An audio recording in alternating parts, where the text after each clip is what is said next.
नमस्कार दोस्तों।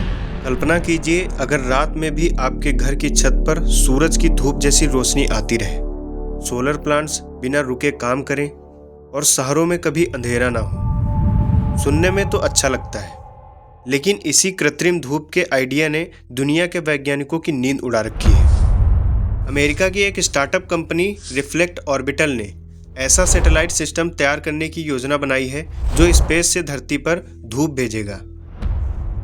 कंपनी का दावा है कि sunlight on demand system solar forms को रात में भी एनर्जी देगा, लेकिन वैज्ञानिक कह रहे हैं ये सिर्फ इनोवेशन नहीं बल्कि ब्रह्मांड के लिए खतरे की घंटी है। रिफ्लेक्ट ऑर्बिटल अगले साल यानी 2026 में इरेंडियल 1 नाम का एक 18 मीटर का टेस्ट सैटेलाइट लॉन्च करने जा रहा है। कंपनी का कहना है कि ये प्रोजेक्ट 2030 तक करीब 4000 सैटेलाइट्स के नेटवर्क में बदल जाएगा। हर सैटेलाइट के पास 54 मीटर चौड़ा मिरर होगा जो सूरज की रोशनी को धरती के किसी हिस्से पर फोकस करेगा।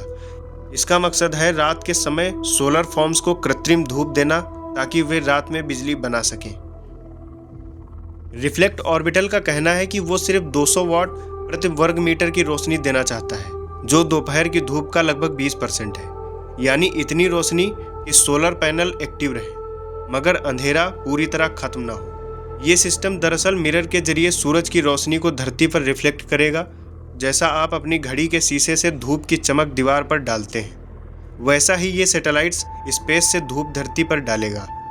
लेकिन फ़र्क ये है कि ये प्रयोग 625 किलोमीटर की ऊंचाई से होगा। इतने ऊंचे से रोशनी फोकस करना आसान नहीं। वैज्ञानिकों के मुताबिक इतनी दूरी पर धूप का बंडल 7 किलोमीटर चौड़े एरिया में फैल जाएगा, यानी रोशनी तेज नहीं फैली हुई और डिम होगी। एक सिंगल सैटेलाइट की रोशनी दोपहर की धूप से 15,000 गुना कम होगी, लेकिन फिर भी वो पूरी चांदनी से ज़्यादा ब्राइट होगी। पिछले साल कंपनी के फाउंडर बेन नोवाक ने एक टेस्ट किया था। उन्होंने 2.5 मीटर चौड़ा मिरर एक हॉट एयर बैलून पर लगाया और उससे नीचे लगे सोलर पैनल पर धूप रिफ्लेक्ट की। टेस्ट में करीब 516 वाट प्रति वर्ग मीटर की रोशनी मापी गई, जो दोपहर की सूरज की ताकत का लगभग आधा है, यानी तकनीक काम करती है। लेकिन जब यही प्रयोग 800 किलोमीटर ऊपर से किया जाएगा तो मिरर को 6.5 किलोमीटर लंबा बनाना पड़ेगा, जो कि प्रैक्टिकली नामुमकिन है। कंपनी का कहना है कि 54 मीटर के सैटेलाइट से 20% धूप के लिए करीब 3000 सैटेलाइट्स चाहिए होंगे, वो भी सिर्फ एक इलाके के लिए और कुछ मिनटों के लिए, क्योंकि 625 किलोमीटर ऊंचाई पर घूमता सैटेलाइट सिर्फ 3.5 मिनट तक ही किसी एक जगह पर रह सकता है।